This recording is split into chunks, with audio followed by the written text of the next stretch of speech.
Protests regarding federal immigration policies have taken place around the valley. How is the Mexican consulate responding to the unrest? Plus, all 67 victims from the D.C. plane crash have been recovered, and there is a continued investigation to find out what went wrong. An expert shares his thoughts on what might need to change in air traffic control. It's all that and more this evening on Broomhead. Welcome, I'm Mike Broomhead. This past week, the biggest stories in Arizona have ranged from protests regarding immigration to education spending. Before we jump into talking with our guests, let's look at some of the other stories you need to know. Let's start out with the Department of Government Efficiency and Elon Musk in inspecting what is known as USAID, or the U.S. Agency for International Development. They looked into this agency and said there are many things, millions, if not billions of dollars, that are being spent by U.S. taxpayers for foreign aid that does nothing for foreign aid or furthering the agenda of the U.S. Many people are outraged. Also, the Department of Treasury concerns that Elon Musk has access to the payment system of the United States. Just to clarify, even the Treasury Department says that Elon Musk only has read-only access. They can't make any changes. But what this is, and what, according to Musk and the Department of Government Efficiency, what they have said about this is that the Department of the Treasury has been doing this for decades without ever denying a payment. Now, when it comes to the immigration issue, coordinated protests across the country were happening. And we know that here in the U.S., right here in Arizona, the issue has become such a massive issue. Protests at the state capitol were the biggest in the state. But in Glendale, Arizona, a couple of those protests were ended by the use of tear gas and other things because of people during burnouts in the road, also lighting off fireworks and some of the danger and damage to property. That's a big issue we'll be discussing with one of our guests right here on the show today. So this is going to be an exciting show, and I can't wait for you to see what's up. Coming up, the Trump administration has taken aggressive actions when it comes to U.S. immigration policy. The Mexican consulate has taken action to protect their people. They're here to explain how when Broomhead returns. It's important to recognize and thank the fine Arizona men and women who are serving in our country's military. One of the ways we like to do that is through a segment called From Arizona for America. It's brought to you by my good friends at Sanderson Ford. Join me in honoring Air Force Captain Kimberly Shea, a native of Goodyear, Arizona. She is the 28th Operational Medical Readiness Squadron Physician Assistant stationed at Ellsworth Air Force Base in South Dakota. For a list of more of our friends and neighbors that are from Arizona for America, just go to the News tab at cw7az.com. Welcome back. Talking about the issue and the relationship between Mexico and America, joining us, the Consul General of Mexico, Jorge Mendoza Illescas. Thank you for doing this. Thank you for having us in this space. I want to start with the relationship between not just our two countries, but Arizona, our number one trading partner, is the nation of Mexico. That relationship remains strong. It is really strong. We have an economic exchange of $20 billion yearly, and it's increasing each year. So it's very important for us, but not only for the commercial aspect, but also for the cultural and historic ties that we share, especially with the state of Sonora. And so when you look at the relationships as they are now, I always, in my mind, envision the relationship remains strong between the nations. But now with the immigration issue as big as it has gotten, how does your office deal with Mexican citizens that are here and with the immigration issues that are happening in the U.S.? How do you balance the two? Yes. Well, it's a very important question. We are ruled by the Vienna Convention on Consular Relations. One of our duties is to provide with protection and consular assistance. It's the same than the U.S. consuls in the state of Sonora. For instance, we have one in Hermosillo, other one in Nogales. If one U.S. citizen is visiting or spending some weekend off in Rocky Point, if they have some encounter with an authority or some issue there, the best advice is to contact the U.S. consulate in Nogales. It's the same here. The thing is that we have a large number of of Mexican nationals who reside in the state of Arizona. We covered three aspects in order to give them assistance, according to the Vienna Convention on Consular Relations. It's the documentation department, which is the one that issues passports, consular IDs, birth certificates, very basic documentation stuff. The community outreach department that helps Mexican nationals how to navigate integrate better in the systems of Arizona. Let's say the financial, the educational system, how to do things better. Also, we provide with civic education. Okay. And then the protection and consular assistance is very important. Through this department, we have a relationship with the police departments, for instance, how we help them, not just to protect them from any abuse, but how to let them know to behave in the best way for the community. If there is an issue of do you deal with when there's an illegal immigration issue, do you intervene in that part of it, or is that handled only by the U.S. and ICE and Immigration Services, or is there sometimes intervention in your office when a deportation has to happen? Yes, well, according to the Vienna Convention, we have all consulates have the, let's say, well, all nationals, all foreign nationals, U.S. nationals in Mexico, for instance, Mexican nationals in the U.S., have the right to contact their consulate. Right. It doesn't matter the immigration status of them. If somebody will be subject to deportation to Mexico, they have the right to call us in the sense that they need to let the family know what's happening. That's for those purposes. There are some people who may be detained because of immigrational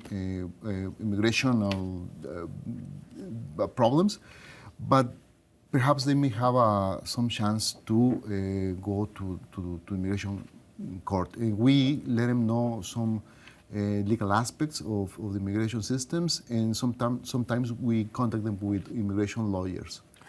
Do you believe that the relations between America and Mexico will remain strong, even with what's happening now? We see protests and things, but do we still have strong relations? Will it remain strong? Very strong, very strong. For President Claudio Sheinbaum, the North American region is very important in order to be competitive against other blocks in the world or other regions like Asia, like China. So if we work together, and not just on the economic and commercial aspect, but on the security aspect, the three countries, I think we will be very, very competitive together. Mr. Yescas, thank you for your time. I appreciate the information and the perspective. It's a pleasure to meet you. Thank you. We'll be right back. Two state lawmakers are proposing a plan to give Arizona teachers a $4,000 raise without raising taxes. But is it feasible? And will the plan come to fruition? Find out next.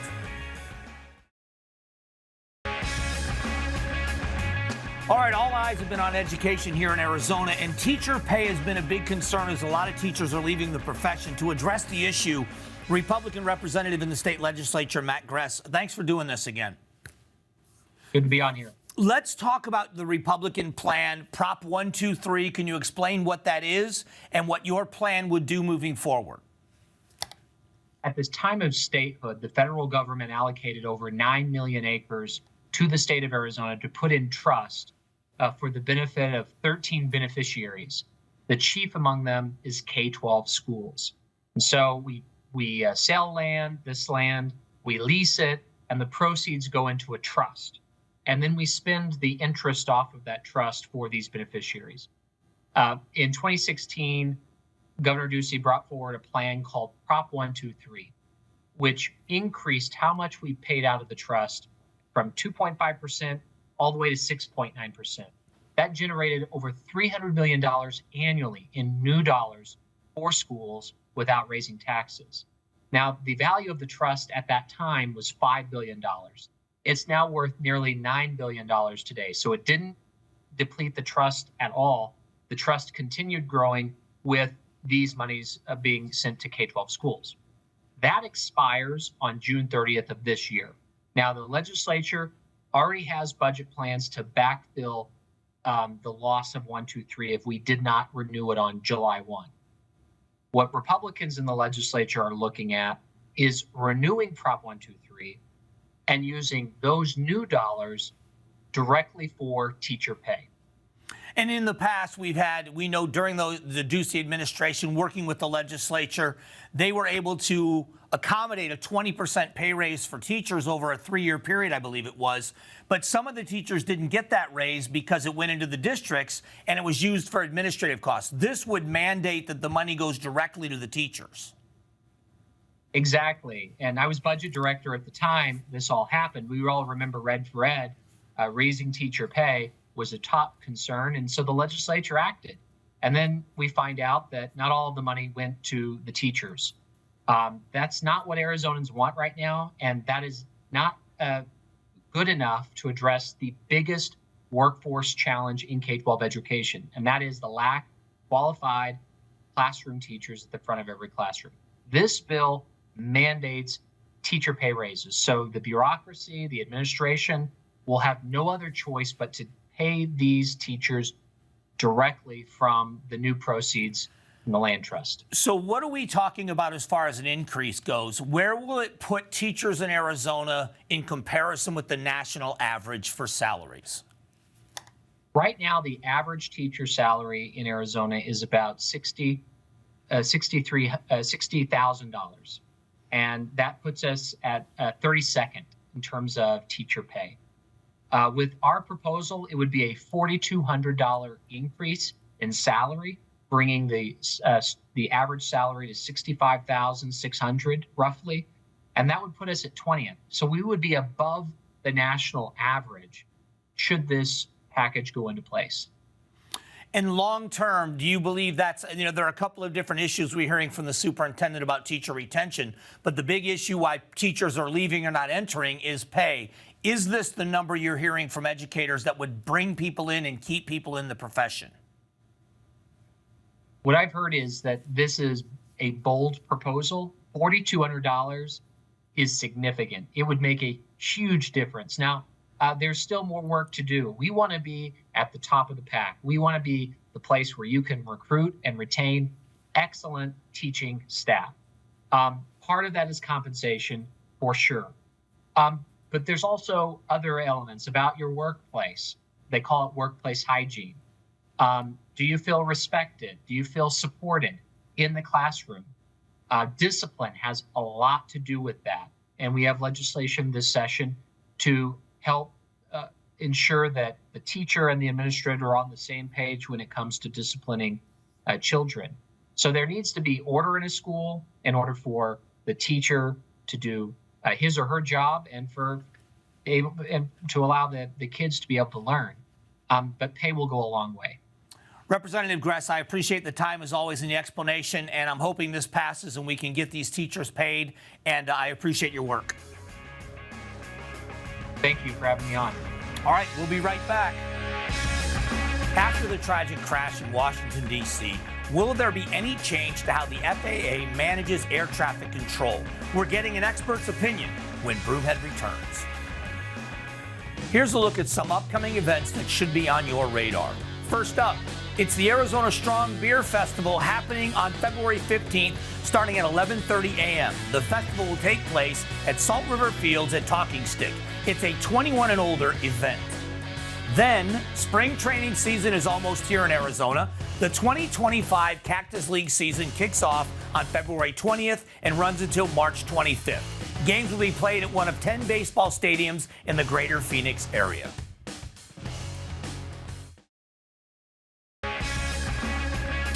Welcome back. All eyes are on the skies. We know that the issue with the tragedy in Washington, D.C., people are talking about air traffic control. So the assistant professor in air traffic management at Embry-Riddle, Dustin Farrell, joins us. Dustin, thanks for doing this. Yeah, happy to be here. Let's talk about the tragedy, not specifically what happened, but we know there was a near miss over the skies of Phoenix, and now people are being told there's a shortage of air traffic controllers. Is there a shortage, and is it a crisis in the U.S.? Good question. I think that, the qualifications to get into the profession, the training, are certainly very in depth. So it potentially can create a strain depending on geographical location. You know, there's enough coverage obviously throughout the country to handle the traffic safely. Again, the tragedy created a little bit more highlight in the news, so people like you know are paying a little bit more attention. But the controllers that are out there, they're the best in the business, and they keep us safe. You know, they're doing significant amounts of training to get into the job. They do recurrent training throughout the year, and you know, as far as the shortage goes, it's you know it's a continual pendulum to try and make sure that you're in the right spot to handle the traffic, that we have the demand that's out there right now.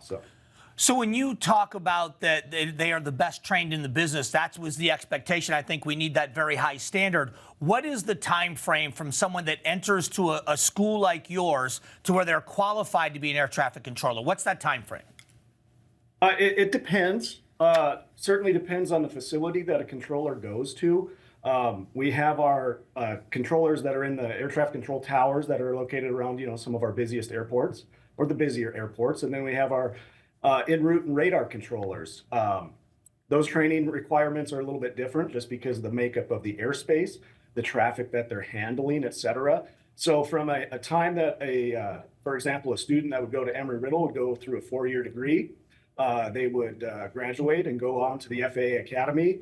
That could last anywhere from 3 to 6 months or so. And then they're going to go to the facility where training could be anywhere from a year up to 3 years before they're fully certified.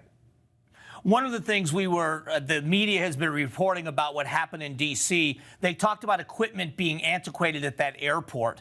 Is there a need for systems updates? Because obviously technology changes so fast. Is there a need to update the systems around the country?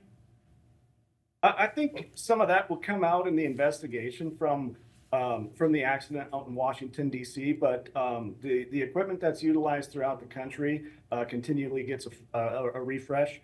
We'll just have to see what comes out of this investigation to see how they feel on what setup they have out there. When it comes to recruiting, are you meeting your recruiting goals? Is the industry getting the new talent it needs to replace people retiring and the growth that we're seeing?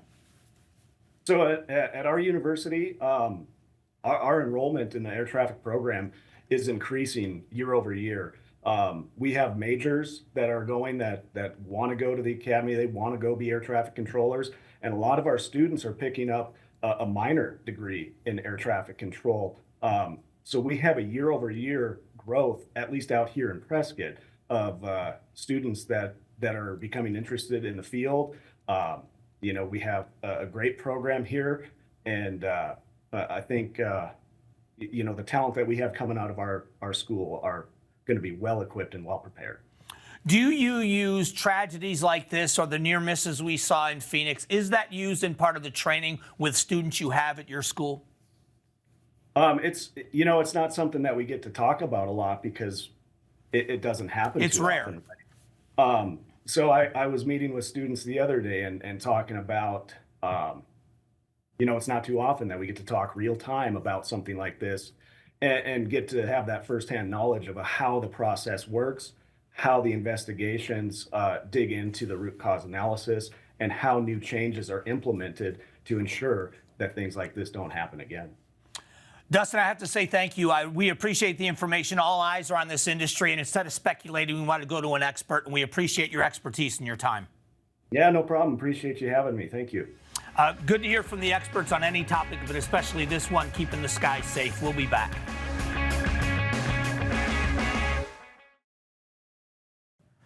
Thank you to all the guests who joined us on today's show. Every Sunday here on Broomhead, we ask a new poll question we want you to participate in. The question could be about the economy, water, housing, anything related to Arizona. This week's question is, are you concerned about the lack of rain in Arizona?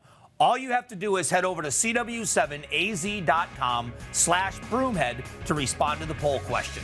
Next week, instead of a new Broomhead, CW7 Arizona will be honoring Black History Month with a half-hour special.